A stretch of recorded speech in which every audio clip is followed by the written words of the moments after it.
Hey, this is Dan R. Morris with Audience Industries and Blogging Concentrated. And Rachel Martin, and you threw me off there. I was going to start. I know. I saw you were like, preempted. You preempted because, I kind of wanted to start because today we're going to talk about circles. Your favorite. Which is my absolute favorite curriculum that we work through. And my favorite happens to be Sequoia, but I recognize that the audience seems to vote all the time that circles is their favorite. So circles is the idea about really relating your audience and getting to know them and engaging with your audience on all sorts of different levels, from your website to social media to what you're doing on YouTube. So we start out with the idea of you being their guardian leader.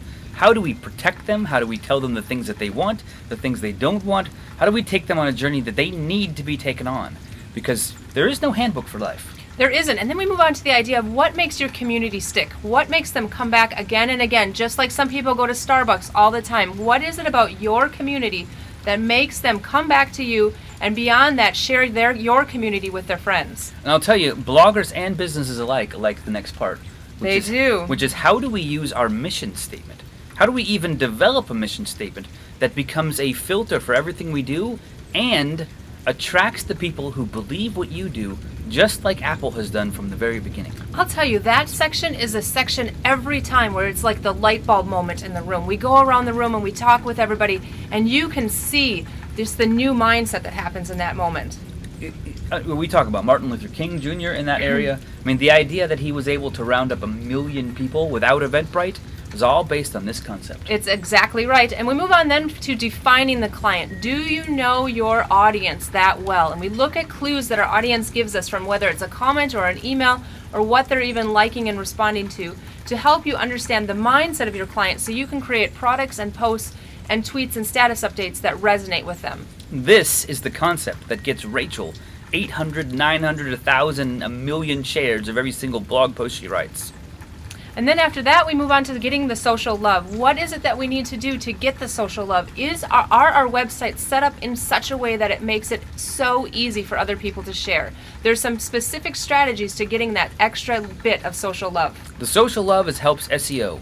Anytime we can get the tweet, pin, share, like, and comment, those are fantastic things.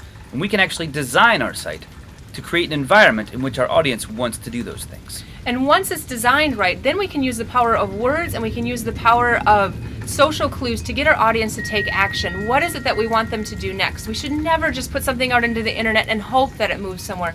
We should have a plan for what we want them to do and lead them to that next step. And unfortunately, no matter how awesome you are, we still have to compete with the other 40 emails in the inbox. So we spent some time talking about copywriting. Because you and I both have subscribed to newsletters that we love, and some days we just don't open them. Why is that? Let's work on the copywriting to make sure that our audience really wants to click on the things that we present them. People really do love that copywriting section. It's looking at what we're writing in just a different viewpoint, and we move from that to purpose. And we want you to have a plan for every single thing that you put out there. What is the purpose of that post? Do you want them to go back to your website? Do you want them to buy a product? Do you want them to share it? So we look at different examples on Facebook and Twitter and Pinterest and even our websites to see what the purpose is and help you develop your own call to action. And then we go to my favorite part, which is persuasion. I always thought persuasion for business owners and bloggers seemed like a crazy topic. Like, ooh, I don't want to persuade people, but you this persuaded stuff, me to like it. This stuff is fantastic. Human behavior is what it is, and if we understand it, then we know how to use it.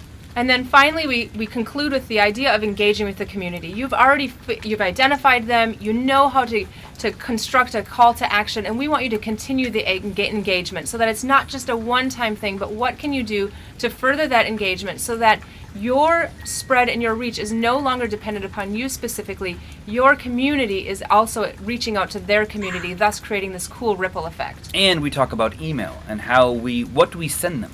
What do we tell them? How do we get them involved? How do we get them excited about opening what's next? That's all in our Circles curriculum. Coming to a city near you. Or maybe to this city, right here on this page. And it's my favorite. So sign up soon because they sell out quick.